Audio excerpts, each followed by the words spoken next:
aqui é o Neto e esse aqui é o canal 1000 Páginas. Hoje a gente vai conversar sobre o mais recente lançamento da JBC, que é o mangá Boa Noite Pum Pum, originalmente conhecido como Yasumi Pum Pum. Ele é do Inio Asano, que é o mesmo autor de Solanin e Nijigahara Holograph, e sinceramente eu não sei muito o que pensar com relação a essa obra, então eu já li o primeiro volume e um trechinho do segundo para tentar contextualizar. Eu vou só dar uma pincelada sobre a obra de modo geral antes da gente conversar sobre as minhas primeiras impressões desse mangá. O Yasumi Pum Pum, ele foi publicado de março de 2007 até novembro de 2013, ou seja, ele teve aí em torno de 7 anos mais ou menos de publicação. Ele está saindo aqui no Brasil pela JBC por esse formatão aqui, que é o formato Big, que tem em torno, mais ou menos, acho que são 415 páginas. Pelo menos o segundo tem um pouquinho mais, inclusive. O que trata o Yasumi Pum Pum, né? A gente vai acompanhar a história do Onodera Pum Pum, que é esse garoto da capa, por incrível que pareça, ele é um garoto, que é retratado como esse passarinho. E a gente vai acompanhar nesse primeiro volume, pelo menos, a juventude dele. Ele tem mais ou menos aí uns 13 anos. E a gente vai acompanhar o modo como ele cresce, se desenvolve, com todos os dramas familiares e os dramas psicológicos que o Pum Pum sofre. E de modo geral, as pessoas à sua volta também acabam sofrendo. De modo bem generalista, a história é basicamente como uma romantização da vida do Pum Pum. Então, ela tem os elementos de um drama. Então a gente tem uma família disfuncional, a gente tem amigos com problemas bastante pessoais, e a gente tem os próprios dramas psicológicos do Pum Pum. Só que junto com tudo isso, o autor ele coloca quase como se fosse uma realidade fantástica para o Pum Pum. Então a gente tem uma série de elementos de realismo fantástico na obra. Se assemelha muito ao que o Murakami faz nos livros dele, em que eles misturam umas tramas de cotidiano com alguns elementos inexplicáveis ou que não dá para racionalizar. No caso do Pum Pum, por exemplo, a gente tem a presença de um personagem que é simplesmente Deus. E é muito perturbador porque Deus é um personagem extremamente bem desenhado, é muito detalhista, o rosto dele é cheio de detalhes, e a característica principal é que o Pum Pum consegue invocar Deus para conversar com ele em alguns trechos.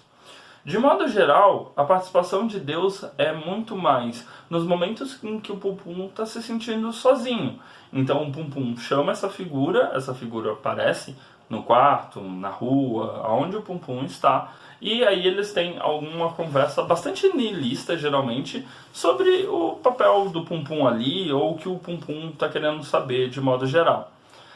Os outros personagens, né, a família do Pum Pum, os amigos do Pum Pum, são um pouco mais, não sei se dizer bidimensional é uma boa coisa, porque eles são bem aprofundados de certa maneira, mas eles são muito pautados pelos problemas pelos quais ele está tentando apresentar. Então a família do Pum Pum é muito sobre um casal que está em crise, o tio do Pum Pum, que aparece uma hora na história, por alguma razão que eu vou evitar dar spoiler.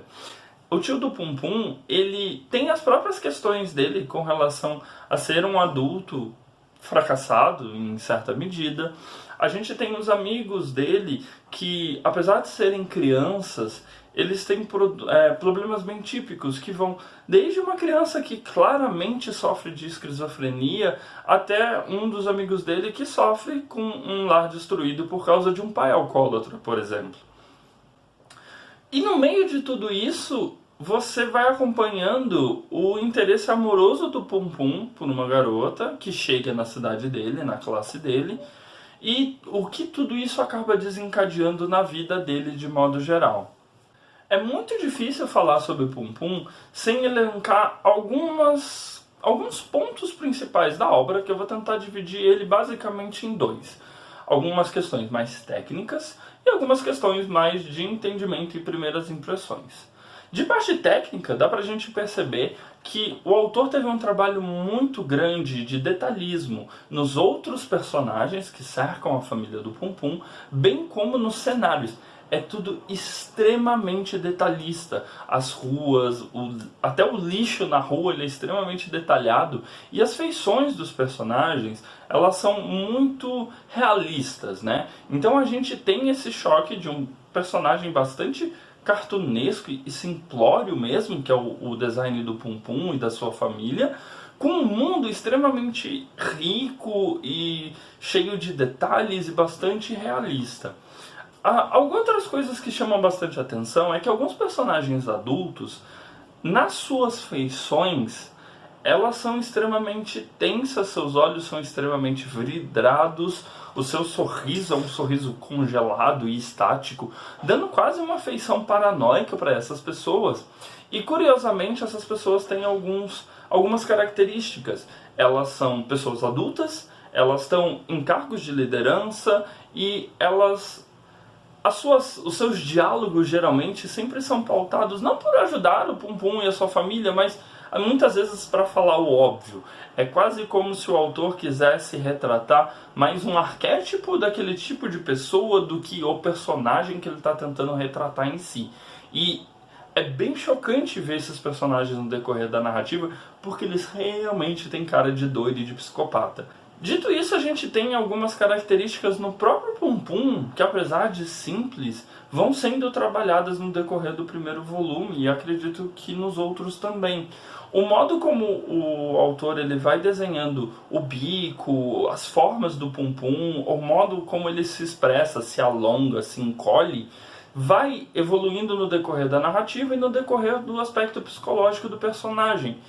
E não existe aí nenhum choque entre os outros personagens extremamente reais e esse design simplificado da família do Pum Pum. É como se somente a gente, enquanto leitor, consegue enxergar o Pum Pum dessa maneira. Uma outra coisa que me deixou bastante encafifado um pouco com a história é no decorrer da narrativa. O Pum Pum não fala, ele não tem balões de diálogo. Todas as frases que o Pum Pum fala é um narrador que, na verdade, claramente ele está narrando a história do Pum Pum de um lugar no futuro em que ele vai contando. O Pum Pum sentiu tal coisa, o Pum Pum falou tal coisa. Então, é muito engraçado porque tem essa característica de você acompanhar os outros personagens falando normalmente e é quase como se você estivesse numa imersão dentro da cabeça do Pum Pum, mas também dentro da cabeça do narrador que está contando essa história. Então é quase como se o autor fosse brincando com vários graus de penetração sua na história. Eu confesso que até a metade do mangá foi um pouco difícil prosseguir na leitura, exatamente por essa característica de não tem Pum Pum, não tem falas, o Pum Pum destoa muito do resto do design dos personagens, mas de alguma maneira isso acaba se assentando e o modo como você consegue reparar que o Pum Pum expressa suas emoções pela caracterização que é dada para ele, ajuda bastante a gente conseguir se interessar pelo personagem de modo geral. Agora, a parte mais difícil para falar sobre o Pum Pum é muito sobre as primeiras impressões que a gente tem lendo o mangá.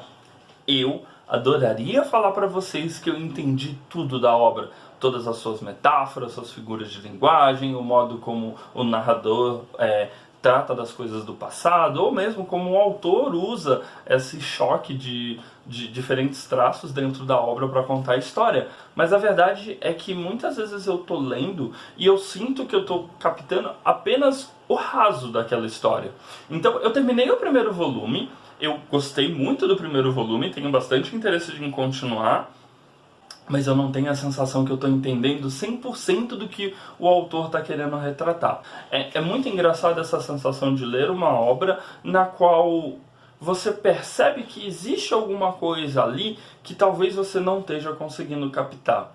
Provavelmente, no decorrer da leitura do Pum Pum, quando eu for me assimilando melhor as características pessoais dos personagens, ou mesmo tendo uma delimitação maior aí do enredo que o autor quer passar, eu consiga captar melhor essas opções. Mas realmente, para um primeiro volume, se você faz uma leitura um pouco desatenta, você termina...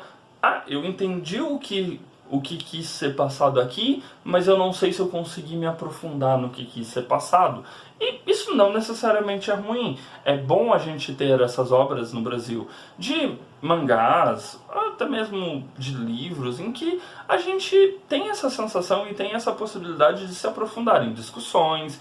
Ainda mais se a gente considerar o tipo de mangá que é publicado no Brasil, que acaba sendo extremamente voltado para o shonen e traz muito pouca diversidade, né? Então tem pouco shoujo, tem nenhum josei, tem muita pouca variedade no mercado, tem muita repetição de tema e é bom ter esse frescor de ter uma obra que é um drama. É muito bom ter essa diversidade, é muito bom ter essa possibilidade de existir uma obra desse tipo no Brasil atualmente. Então, assim, recomendo Pum Pum tranquilamente. Não é uma obra para todo mundo? Não é uma obra para todo mundo. Se você lê mangás basicamente esperando ter uma história mais bem delineada, uma coisa mais de aventura ou com toques de humor, Pum Pum não é pra você. Pum Pum é um drama. Não tem outra forma de classificá-lo. É um passo incrível que está sendo dado com o Oyasami Pum Pum aqui no Brasil. E eu espero que mais gente se dê essa oportunidade de ler essa obra, porque ela é... Bom, eu não terminei, não sei se ela vai ser incrível até o final, mas eu acho que enquanto discussão e enquanto uma tentativa de você sair da sua zona de conforto, ela é bastante precisa e é bastante impressionante. Bom, o Oyasami Pum Pum, ele é concluído em 7 edições. Ele está saindo nesse formato big, que é grandão. Eu particularmente eu gostei do tamanho em si. Eu não gostei tanto de ter 415 páginas. Ele está num valor de... aí que a gente entra no problema. Ele está num valor de R$45 cada edição. R$44,90 para ser preciso. E ok, são só 7 edições, mas atualmente no mercado a JBC já lançou o primeiro e o segundo volume. Gastar R$90 de uma vez às vezes pode ser um pouco pesado. Com relação à qualidade do mangá, eu não gostei muito do modo como ele abre por causa do formato, da quantidade de páginas. É um pouco desconfortável a leitura no ato de abrir o mangá. Não é necessariamente algo fácil, eu sinto ele um pouco rígido nessa abertura. O papel, não tem muito o que falar, é aquele papel tradicional, então é bom, né? Ele não reflete a luz, a impressão tá fenomenal. E acho que a minha única crítica com relação ao formato realmente é com relação ao material da capa, que eu acho que pro produto que está sendo oferecido, eu acho essa capa muito simplória. Então eu acho que é o material da capa, especificamente, um material meio ruim, meio fraco pro valor agregado do produto. Curiosamente, ele pode parecer, mas ele não é tão pesado, ele é bem levinho na mão, dá pra você ler com uma mão só. Quer dizer, daria se você conseguisse abrir o volume, coisa que você não consegue fazer. Eu preciso falar que eu adorei as cores pela qual está saindo, a capa é muito bonita e eu gosto de um modo geral como a coleção vai ficar na estante. Uma curiosidade interessante sobre o Boa Noite Pum Pum é que quando ele foi publicado em 2017 nos Estados Unidos, quando ele tinha apenas 4 edições lançadas, ele foi elencado para concorrer ao prêmio Eisner, que é o prêmio mais importante dos quadrinhos, né? E ele, com 4 edições, ele já foi elencado, ele concorreu à melhor edição dos Estados Unidos de material estrangeiro para a Ásia. Ou seja, ele é visto tanto lá fora, tanto no Japão quanto lá fora, como uma obra de renome, inclusive concorrendo aí a um dos prêmios, o prêmio mais importante de quadrinhos do mundo. Bom, gente, é isso. Esse foi um vídeo realmente de primeiras impressões. Provavelmente a gente volte a conversar sobre Boa Noite Pum Pum quando eu terminar a leitura de todos os volumes. E, bom, ele foi lançado na CCXP. E é isso. Você vai conseguir achar ele no site da JBC, livraria especializada, loja especializada. E vale muito a pena, acho que vale a pena a gente dar a chance para uma obra que é tão diferente do que a gente está acostumado a ver para lançamento de um mangá no Brasil. Não se esqueça de dar uma olhada nos vídeos recomendados que fica aqui do meu lado e se inscrever na bolinha que fica do meu lado esquerdo. De mais a mais é isso, um beijo grande, tchau.